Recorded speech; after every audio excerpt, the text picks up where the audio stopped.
Hi, I'm Simon Sherborne from Avid, and in this video I'm going to show you how to start creating a track in Pro Tools Intro using loops and virtual instruments. I'm just using my laptop and some headphones, and I have a fresh install of Pro Tools Intro on here. I'm just going to use the built-in plugins, but you can use any AAX plugins. I also have a USB MIDI keyboard connected. Okay, let's get started. Okay, this is a new empty session in Pro Tools Intro. And before we get started, I'm just going to show you a few settings that I've enabled for working with music. The first is dynamic transport. This lets me set an independent playback range and position that doesn't affect my edit selection. I also have MIDI merge enabled here, which will let me overdub record drums and loops. And I have edit command focus enabled here, which lets me use single key shortcuts, such as zooming with the R and T keys. Okay, I want to start this track with a couple of samples. Now, Pro Tools actually comes with a 2 GB library of loops from Loop Masters, which you can search and audition in the workspace and bring into the timeline. Now, for this song, I actually downloaded a couple of samples I want to use from the Lander online sample service. So as you can see, they are tagged as 140 beats per minute. And for this project, I'm just simply going to set the tempo up front as 140 beats per minute.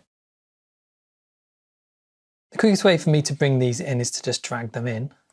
So I'm going to drag this one in to some empty space in my timeline, and it will create a new stereo track. So to play this, I could just pick up my play range and move it over here. Another shortcut in Pro Tools that's useful is if you select something in the edit section and press the O key, it will set the play range to whatever's currently selected for editing.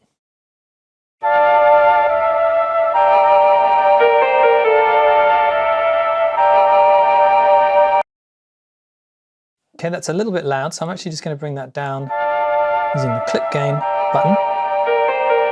And let's bring in our other loop. Same method. Okay, so you can see that this one is half as long. So I'm going to just select it and use Command D to duplicate, or Control D on Windows. Let's have a listen.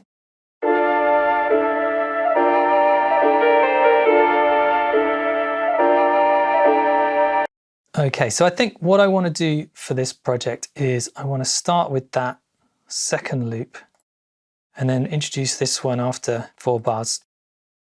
So I'll move that over. I'm going to select these and then use the Option key or Alt key on Windows to drag copy like that, so we start with little build.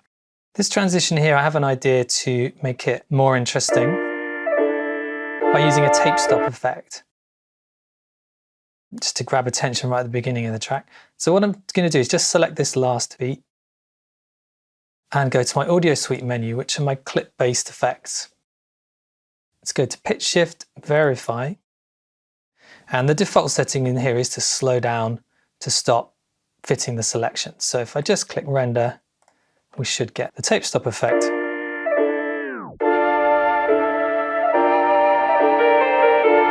Okay, I'm happy with that. Now, if I want to make a copy of all this, I can drag through this lane here and it'll select everything. So we'll use duplicate again. And I want to start introducing a kind of a beat at this point. And now for the drums, I'm going to use the expand virtual instrument. So I'm going to need a track for that. So one way to do that is to go to the track menu and create a new instrument track, and we'll call it drums. So I need to add the expand instrument here as a plugin, and my inserts I've got viewing in this window. It saves me from switching to the mix window every time I want to access my plugins. So if I select the first slot and come into my plugins, we'll go to Instruments and Expand 2. Now Expand 2 is a multi-purpose sound module. It's got hundreds of presets, synths and acoustic instruments and drum kits. For this track, I'm going to use a drum kit called Gated Hip Hop. So you see all these layers have now been filled in. If I record on this track, I should now be able to start playing it from my keyboard. If I didn't have a MIDI keyboard attached, I could open the MIDI keyboard window and play using the keyboards on my laptop. Okay, so the sounds I want to use are this kick, clap and hats, but I want to edit them a little bit. So if I can see the kick is on this channel. So if I select that I'm going to come in, I'm going to just remove the reverb and let's tune it right down. Get really subby. For the clap, the same. I'm just going to remove the reverb, which will make it a lot snappier, and we'll tune it up. Okay, for the hats, again, remove the reverb. But for the hats though, to make them more interesting, I'm going to use the other effect in this kit, which is the chorus, which will give our hats some kind of interesting movement and swirl. Okay, so now I am ready to record something. My track is already armed. I can actually just hit play and try out some ideas.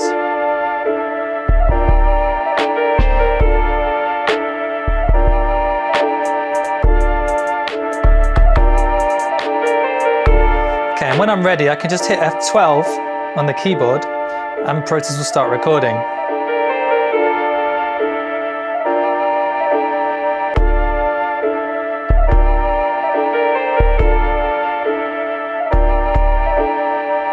Now, if I don't like what I did, I can just hit the Z key and undo and try again.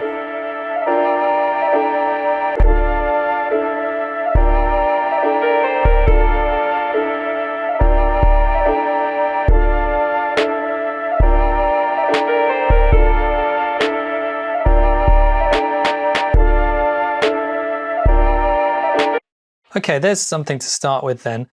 Just to tidy things up, I'm going to select that clip and press the Q button here, which will quantize to the nearest 16th.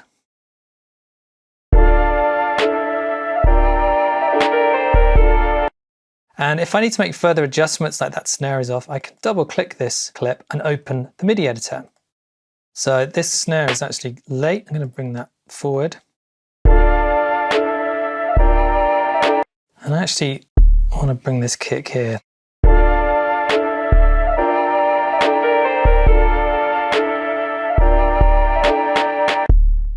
So I could start drawing some more hits in here. So I could add my hats with the pencil tool. I can delete with Option or Alt as well. But I'm going to record these in live, the same as the other ones. So let's start again. In fact, let's make a new copy of all of this and add the hats to a new version. Let's move my play range across.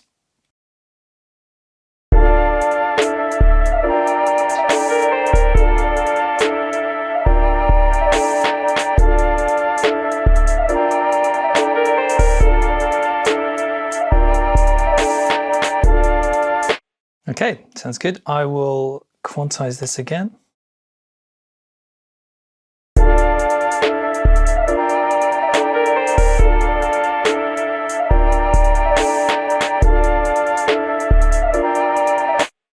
Okay, so I'm going to add some bass as well, but before we do that, let's see if we can just add a bit of impact to these drums.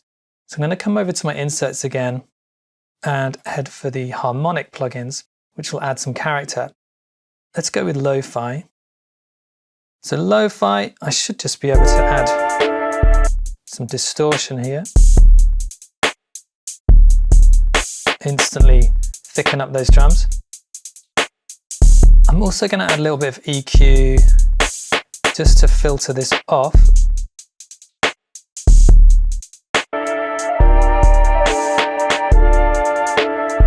Okay.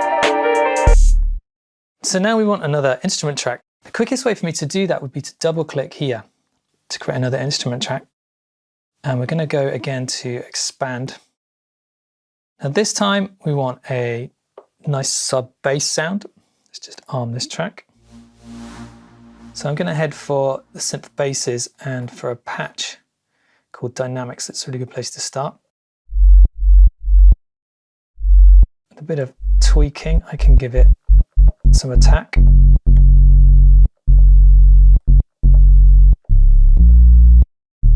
There we go. And let's record something in.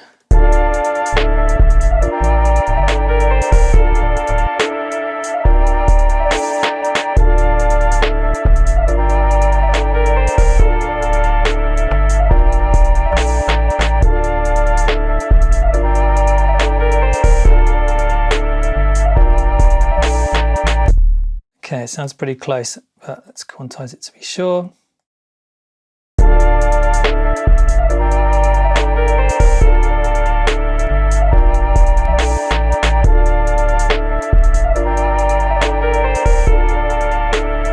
Some little level adjustments in the mixer. All right, nice. So we have a few elements now to start building something that we could share with a vocalist. So I'm pretty happy with how this starts. This first section, I'm thinking that we just want the kick here, and then maybe these last few snares as a fill.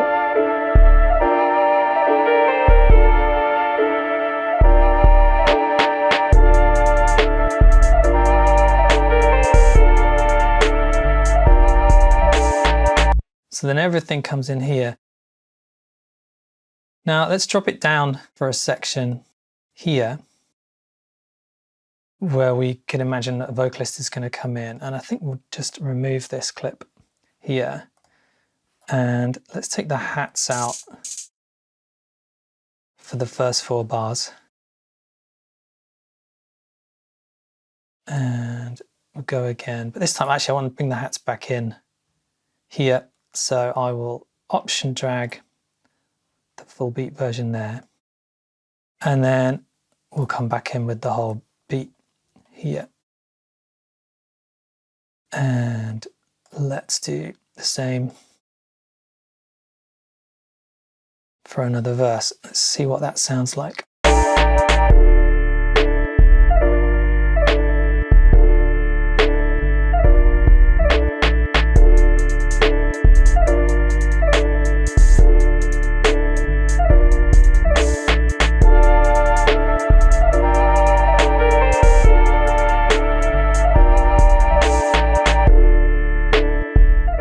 So there you go, in just over 10 minutes, we've created a new track in Pro Tools Intro. For more tutorials, head over to the Pro Tools Getting Started pages at avid.com. Thank you for watching and see you again soon.